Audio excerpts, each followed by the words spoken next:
I'm honored to present General Eisenhower's portrait to the Museum of Military History in Kissimmee during the Military Appreciation Dinner on February the 10th, 2024.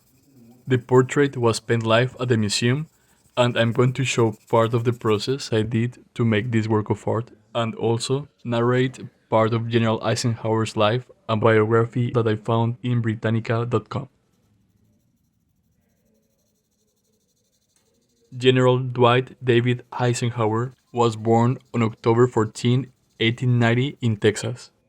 He was the 34th President of the United States between 1953 and 1961.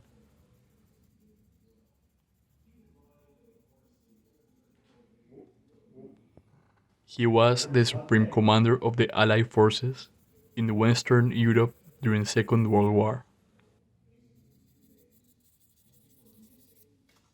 Eisenhower was the third of seven sons of David Jacob and Ida Elizabeth Eisenhower. In the spring of 1891, the Eisenhowers left Denton, Texas, and returned to Albany, Kansas. Ike, as Dwight was called, was fun loving, enjoyed sports, but took only a moderate interest in his studies.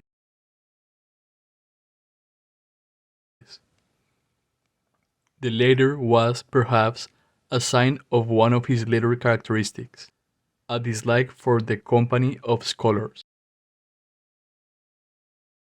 Dwight graduated from Albany High School in 1909, worked for more than a year to support a brother's college education, and then entered the U.S. Military Academy at West Point, New York, a decision that left his mother and pacifist in tears. In the remarkable class of 1915, which was to produce 59 generals, he ranked 61 academically and 125th in discipline, out of the total 164 graduates.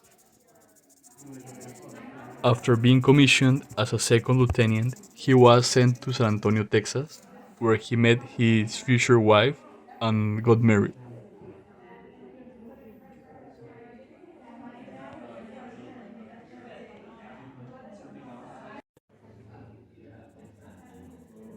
When the United States entered the Second World War in December 1941, Marshall appointed Eisenhower to the Army's Wars Plan Division in Washington, D.C., where he prepared a strategy for the Allied invasion to Europe. Eisenhower had been made a brigadier general in September 1941 and was promoted to major general in March 1942. He was also named head of the Operations Division at the War Department.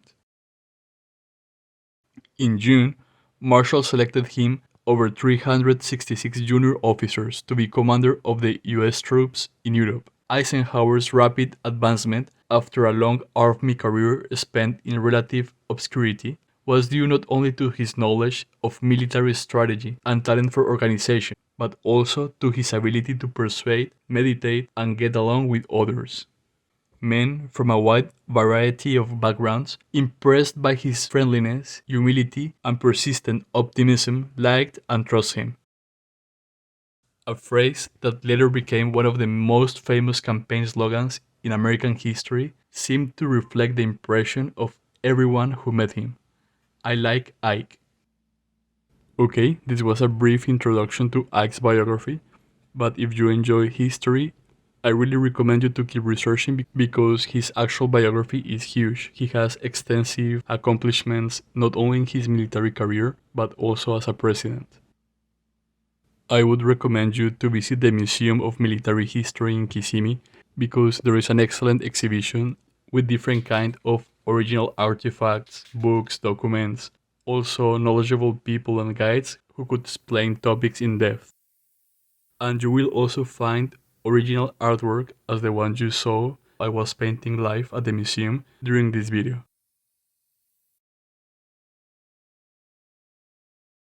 Thank you very much for watching this video, and I hope to see you very soon at the museum and in YouTube as well. Let's keep it going.